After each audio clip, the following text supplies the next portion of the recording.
This is going to be a fun session because today we're talking money management for couples. Let's get started. I'm Tanya Rapley. Welcome to a new series from State Farm and Let's Start Today.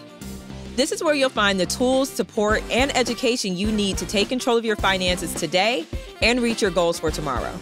These helpful courses are inspired by an ever-evolving learning lab known as Nextdoor State Farm. And speaking of Nextdoor, I have Dan, a financial coach at Nextdoor State Farm, and Axel, a State Farm agent. Thank you guys for joining me. Thank you for having me. Happy to be here. So let's help couples strengthen their financial relationship. You guys ready to talk money counseling? Ready. Let's do it. So during this, we're going to cover typical problems and hurdles that couples encounter, helping couples define their financial goals, building a budget, to join or not to join, and helpful budgeting tools for couples. Well, I give him the pleasure of being the boss. I would say I am, yeah. Well, I do like shoes and, periodically a little retail therapy. Not too bad, but I'll let him handle that. Shoes aren't hurdles. They are absolute necessities, a need and a want. All right, so both of you work with couples on a regular basis. What are some of the obstacles that you see couples encountering when it comes to managing their money? Yeah, I think the first one is communication, and it's probably the biggest one. Biggie, yeah. Right? Money's kind of a taboo topic to talk about, and so we often don't have it.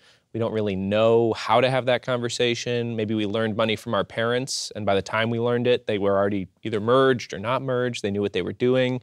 So I just don't have the conversation. Absolutely, yeah. Communication is key, and I think that people have a fear of being judged by their partner, or that their partner might not find them as attractive because they don't have good financial habits. They kind of keep it to themselves. What about you, Axel? Sure, I think transparency is extremely important, and I would lump this right in with religion and things of that nature. It's a really important topic, and they have to make sure that they are on the same page and talk it out. The first thing that I find when I meet with couples is they don't have the transparency yet. They're still trying to figure out what the other person's doing, how they're thinking, what their philosophy is. They're still trying to sort all that out as they move forward in this long-term relationship. They haven't had those conversations, and sometimes they're having that conversation for the first time in front of me. Oh, fun. So it's great. You got to have the conversation. Adds variety to your day, though. It does. It does. What about you, Dan? I totally agree. It's communication. Yeah. Sometimes it's, hey, we're going to you because this holds us accountable. We're going to sit down and have the conversation because we have to. That's what we're here for. Absolutely, and I think that most people don't have that conversation until they reach a problem. It's important to have that conversation before the problems start so that you can make sure you're on the same page regardless of what happens in your relationship. Talking money, right? It's not about money. It's not about dollars and cents. It's not about this bank account, that bank account. It's about hitting your goals together, which we'll talk more about, right? But people feel embarrassed. I have this debt, or I'm embarrassed that I'm so good and I don't want to be intimidating. I've seen that. So good at this. I've seen that. And so it's just a conversation that we just don't have. We find something that works and we just stick with it. Other than communication, what would you say is another common problem that couples encounter? I think probably they're just their philosophy. What is it? What is your goal? Are you aspiring? Some people will say, we'll talk about their renters, and they might want to be a home buyer someday. Or they'll say, well, we're not going to do that for a few more years. And I'll say, well, just if you have a plan, if you understand it, you're educated, you can inspire a lot easier and a lot better. And I think that's usually one of the things that we try to get out of the way as quick as we can, is don't feel like you need money today to do something.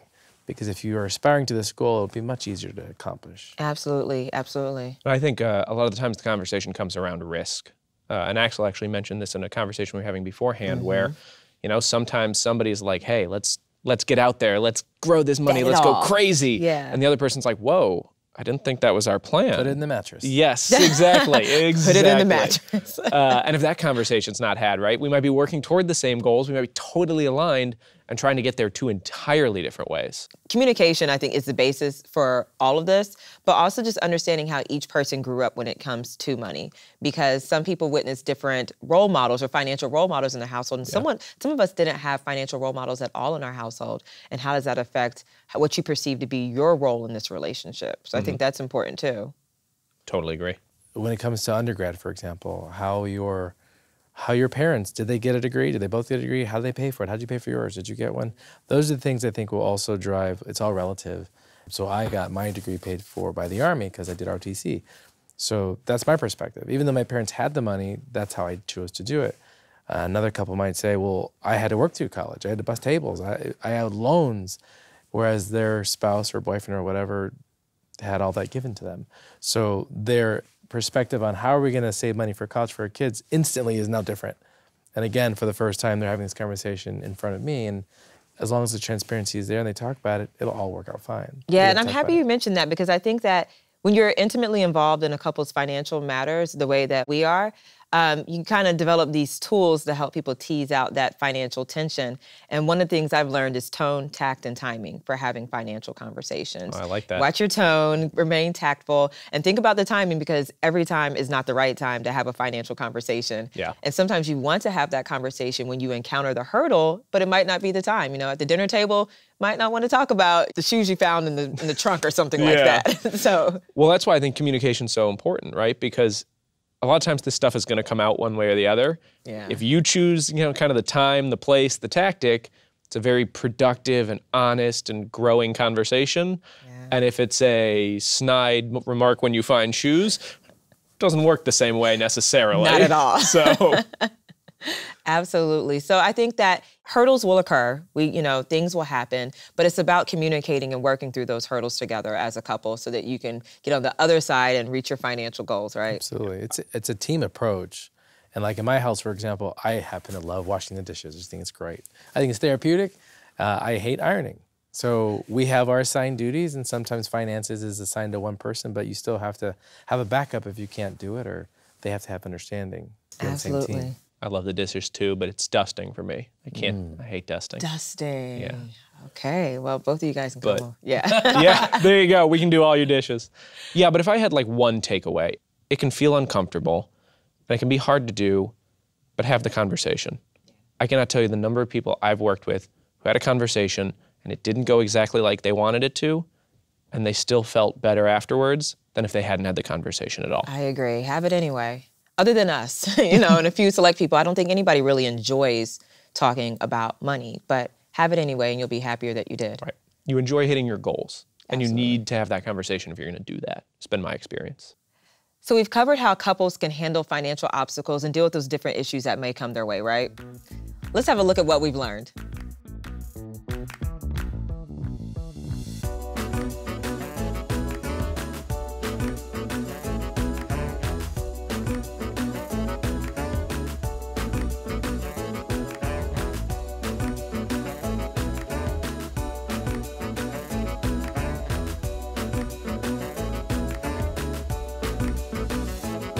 It's probably more goals, like you said. We know we want to put money for college. We know we want to put money for retirement. We know we want to put money for fun. So it's not a strict budget like a lot of people do. It's more like goals. Make sure we're putting the money in those spots. All right, so goals. We've kind of touched on this, but let's really get into this, because I think everyone has financial goals, but some of them are more explicitly stated. How can we help couples create goals together? Yeah, I think that's a great question. I think a big part of that is recognizing that while you are a couple, you're also two individuals. You may have separate things you want, and those both need to come to the relationship and be considered. So that's a big piece for me is, people say, oh, what should our goals be together? Well, they should probably be what your goals are separate, with some emphasis, some change, some prioritization based on who you are as people together. Yeah, there's usually some overlap in there, right? Mm-hmm. Even though, you're separate individuals, you probably have the same values and same beliefs and same goals and so forth. So there usually is some overlap. Yeah, absolutely. What about you, Axel? How do you help people sort through that goal-setting process? Say there's a couple and they're like, we don't have any goals. What can we do? Like, where do you help? Where should they start at? Yeah, I'm sure it's probably pretty common for somebody to say our goal is to have goals, you know? So off we go. I think just talking about it, at writing down in the next year, in the next 5 years, the short-term, medium-term, long-term goals. And I love what Dan said. I think it's really important for them to feel like they should have their own individual goals and figure out where they overlap so that they can go together in the same direction and maybe compromise on some things that maybe they're not going to be able to achieve because they can't do it all. Mm-hmm. How should people begin to identify what those smaller goals are? Yeah, absolutely. So we're going to talk a little bit about that when we talk budget, but I really think it's start thinking about what does your day-to-day look like? And am I okay changing that or not, right? Because if you are living and you're saving, but maybe you're not saving a ton, or maybe you're not saving at all, right? And you've never had a money goal before. You didn't know you could do that. And so you want to sit down, you want to write those out because that's how we accomplish anything. But you have all these big dreams. Well, that means probably living a little differently than you're living right now. If you're not saving anything, right? So are you comfortable changing that day to day? And then is your partner, right? And having that conversation. How much change? Where is that going to happen? It's a conversation that has to happen together. Absolutely. Typical common goals, Axel? Most couples that I meet with, I think, are all in agreement that they want to eliminate debt. They want to have a retirement plan. They want to have a retirement plan outside of work. They want to have education savings for their children. I mean, very common to have those kinds of things. But again, writing it down and funding it is where it's got to start. Got to talk about it. And I'll throw it in there. Just feeling secure. Right? A lot of times people haven't had an emergency fund or they don't really know what that should look like. And it's such a huge relief to have that, but they don't exactly know how to articulate that. So, and to your point, something we use all the time, this analogy of dollar signs and deadlines. When you're setting a goal, it's got to either be in dollar signs or deadlines. It's not just I want to buy a house. It's what type of house, when, how much do you need, right? Like that's how you actually make a goal. Yeah. That you're hopefully going to stick to. Definitely. And then I'm a big fan of once you create that goal, write it down and make it visible. Place it around the house, put reminders wherever it would be in your view. I know that my husband and I, we had a vision board date where we sat down, we did vision boards together, and now our vision boards are framed like artwork in our house, but we walk by them regularly so that we both are looking at our visions for ourselves and our visions for our household and what our goals are as a couple as well.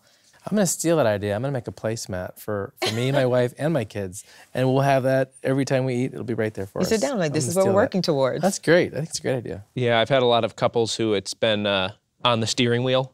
So they have to like take it off and then put it back on, you know, whether it's just a little Post-it or what piece of tape or whatever it is. Yeah, reminders are powerful. So I think that just writing it down and placing around. So we've set our goal, but now we're writing it down and making it visible so that we don't forget what we're working towards. And one of the things with writing it down, again, one kind of takeaway I would put from this section is, as we all talked about, write those goals down, but I actually really love the idea of write those goals down separately, come together, and discuss them. Yeah. Right? Because sometimes you'll be like, oh, my partner is right. They're smarter about money, or they're on a better track, or they're doing whatever they're doing. So I'm just going to agree with whatever their goals are. That's not how it should work. Yeah, and those aren't your goals necessarily. Yep. So write them both down, avoid that groupthink, come together and say, hey, this is priority 1 for you and priority 6 for me. It's probably somewhere in the middle.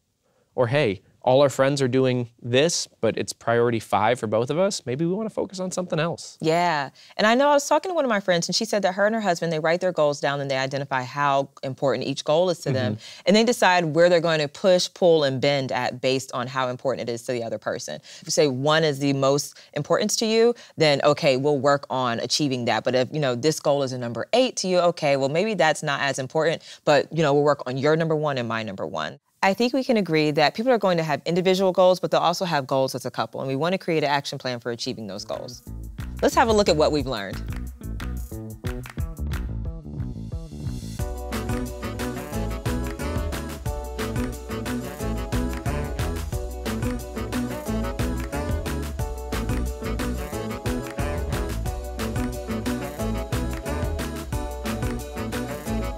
For vacations, we'll think about, you know, first you want to decide, you know, where we want to go and what kind of a vacation do you want it to be, and think about that a year or 6 months ahead of time, and then you start planning towards accomplishing that goal.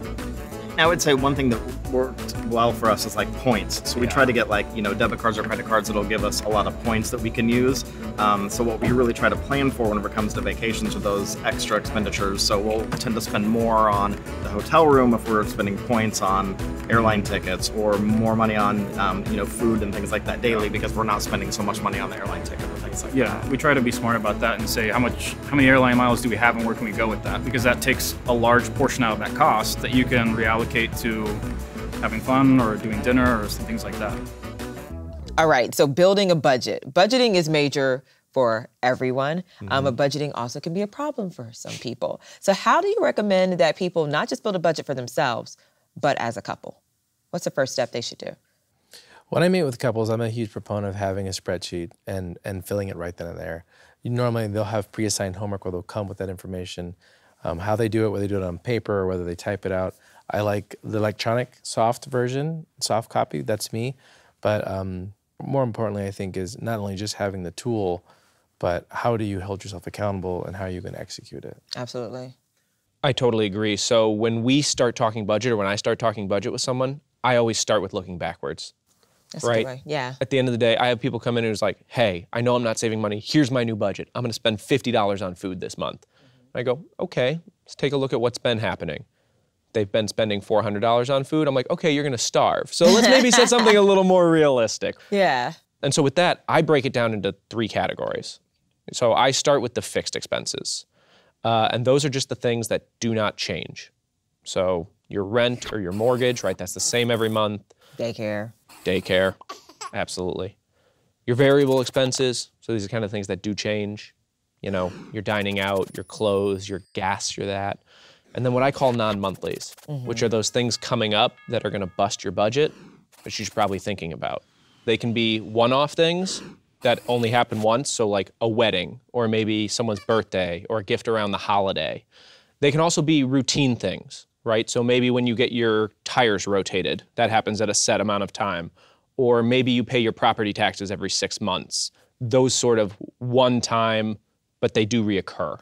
Yeah, absolutely. We just got our auto registration renewal. Yep. And we weren't planning for that because we just moved to a new state, but now I know to plan for that in our budget going forward. I think car maintenance, registration, all of that are great examples. Absolutely. And clearly in my office, we see that all the time. So from my chair, we've got ways to help mitigate that. And I usually will help couples with, so that with that bucket, it's more like you've got your kind of bad things, things that are unexpected, things that are emergency-like, and then you're more fun. Because you want to spice that chat up a bit. You don't want to think it's all about the home owner's deductible or whatever. So I think it's important for people to have both angles on that, because when people are getting married, they don't just show up and say, hey, come to my wedding tomorrow. So there's that planning, the non-planned. And I think that's what people have a hard time understanding. Well, how much is appropriate? Well, what do I need?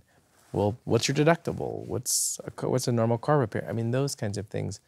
Because otherwise it sounds very doom and gloom, or it sounds very rosy, and it can be both. And we just don't know. So yeah, when we talk about emergency funds, we really think about them for 4 main things. There is home repair, car repair, medical issues, so that could be you having a medical issue, maybe a disability, or it could be, hey, I need to fly and see a family member who's ill, some expense from there, or it could be job loss. So those are kind of the big 4. And Axel, when you're working with couples, are there any items that you see that they aren't including in their budget that you would like to see them include more of in their budget, or you like them to take into consideration? And I think the key for that is the homework assignment. So normally it doesn't happen in the first appointment, so I assign a lot of homework. And so that is part of it, is trying to nail down all of that information, because otherwise there's a lot of gaps and you're not going to really be able to plan with 80% of the solution. What about you, Dan? Are there any items that you say, you didn't include this in your budget, and I'm wondering why? For me, that's retirement. Because a lot of times when we're just starting out, or even if we're not just starting out, that's automatically out of the paycheck into a 401k. And so we start working our budget from what comes in, and then we start working on what comes out, and we don't even think about it because that's already come out. You know what I mean? What comes in is take-home pay. It's after taxes, it's after retirement. So we don't really think about retirement, and then maybe we find out, hey, the reason one person's making less than the other is they're putting away 10% and the other person's putting away 2%. And so having that conversation of what does retirement look like, what do we want it to look like, where should that be coming from, who should be saving it, it's an important conversation that sometimes gets missed. Definitely. Budgeting isn't for everyone, but everyone needs a budget. And I think we've identified different ways that couples can create a budget that works for them. Let's have a look at what we've learned.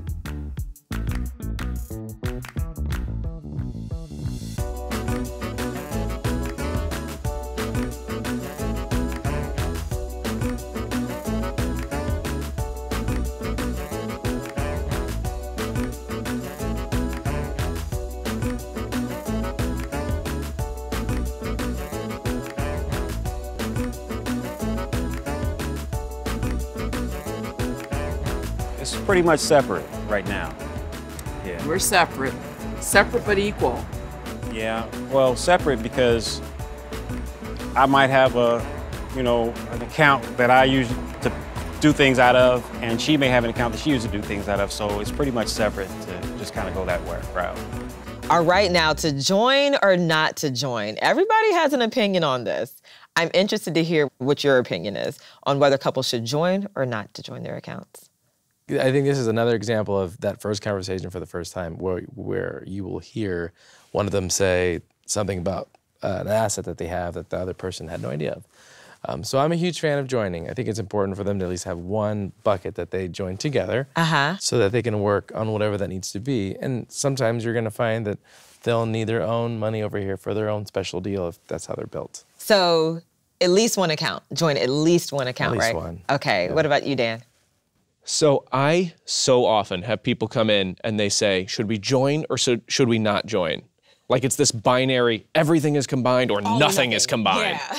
It's a spectrum. Yeah, right? I agree. It is totally a spectrum. I have had people who have every single account combined. Maybe that's 1, maybe that's 10. I've had 1 combined, I've had nothing combined, and I've seen relationships work no matter what. Yeah.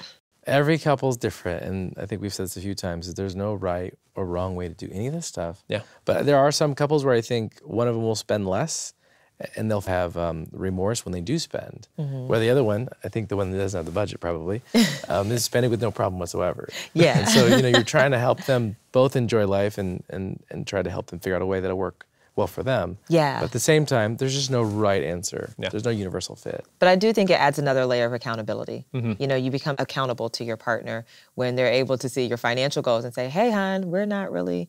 So we said we wanted to achieve this goal. Your expending tells me otherwise. Like, what's going on? Are we still on the same page? Are we still on target for achieving this goal?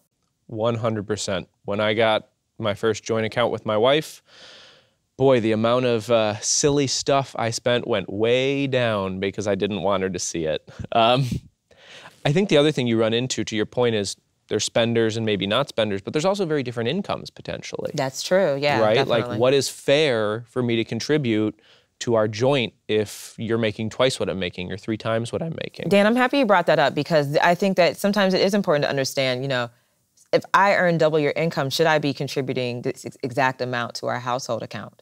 And what does that look like? And it's important to identify, if that other person is comfortable contributing more to the household, if they expect you to contribute the same exact amount.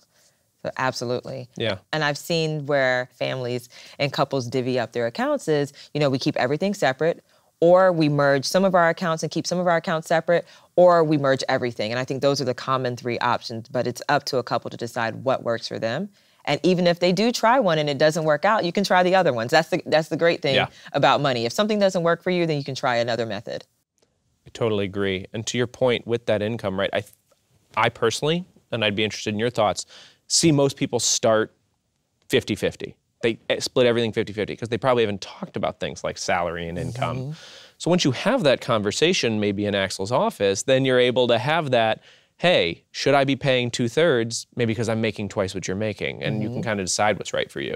So I don't know if you see that. I see it all. The majority of people, I think, go with the 50-50. I mean, it's all going to one account, and they're just setting out their buckets together. And they might have a bucket for one person and a bucket for the other, for their own individual purchases they want to make.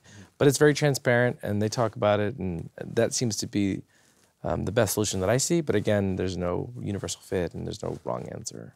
There are different ways to manage your money as a couple, and whether you join or decide not to join your finances is completely up to you. So let's have a look at what we've learned.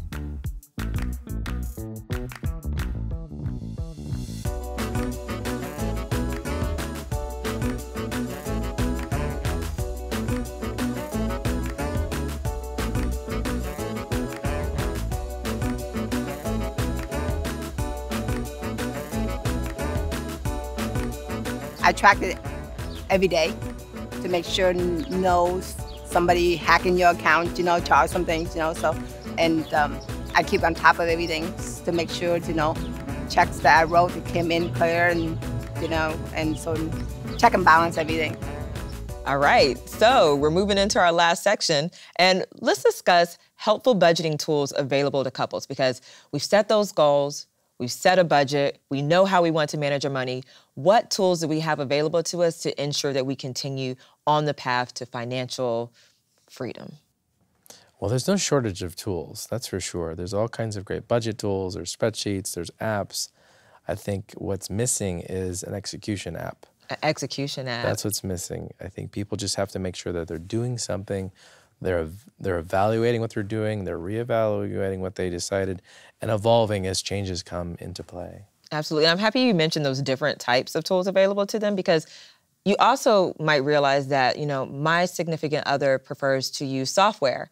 I prefer to use paper and pencil. Doesn't mean either one of us is right or wrong. We just, as long as we're doing something, right? And I think couples have a huge advantage because they have a built-in accountability partner, right? I lie to myself all the time.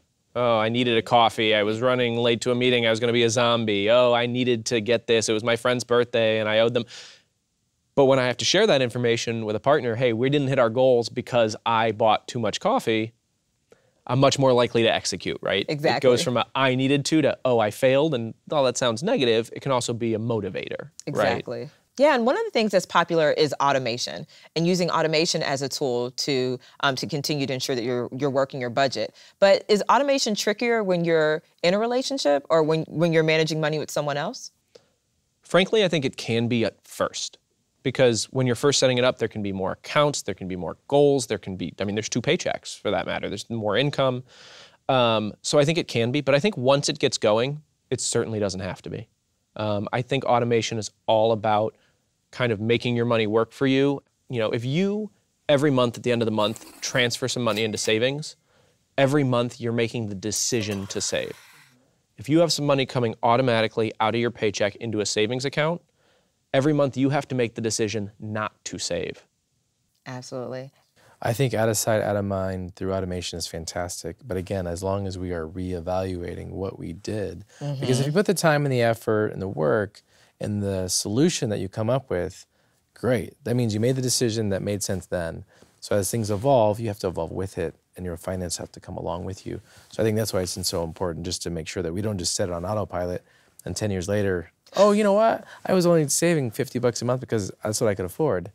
Things have changed after 10 years. Absolutely, and I think that, get creative with the tools available to you. I think we often think about apps that help you manage your budget or help you save more, different spreadsheets available to you, but what about tools that just help you build a stronger financial foundation? So I know that you mentioned you and your wife, you have reminders set on your phone to remind you of your financial goals, but I think that's a tool as well. Yeah, absolutely.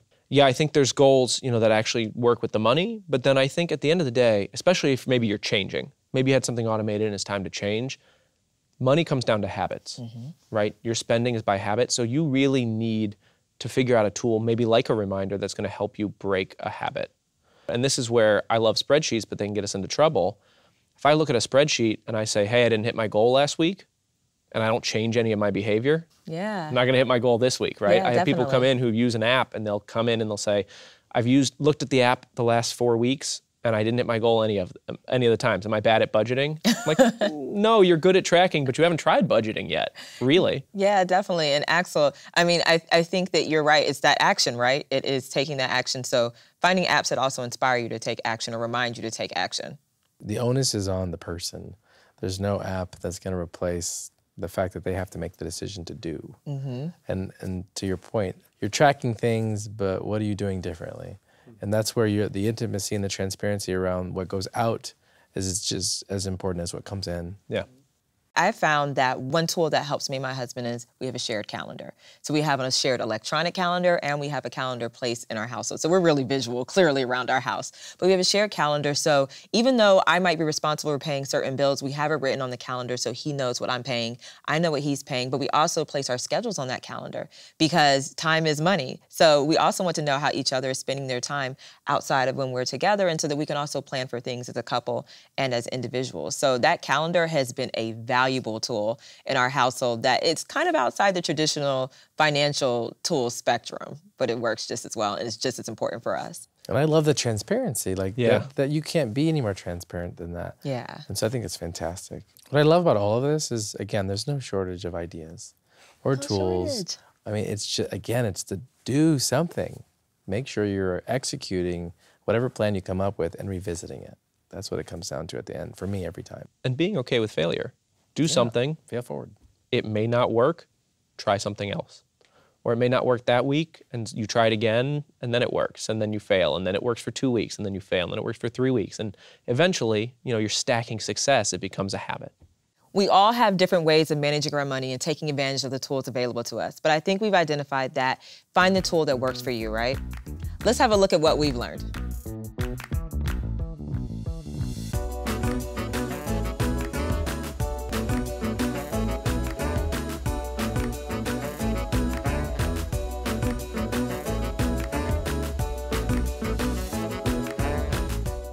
There are many ways to manage your money as a couple, right? But I think we've identified you have to find the way that works for you. Thank you so much, Dan and Axel, for joining me and talking about this important topic. Happy to be here. It's been fun. Thanks for having me. Make sure you check out all of our tools, support, and education, as well as all of our other courses. Thanks for joining us. See you next time.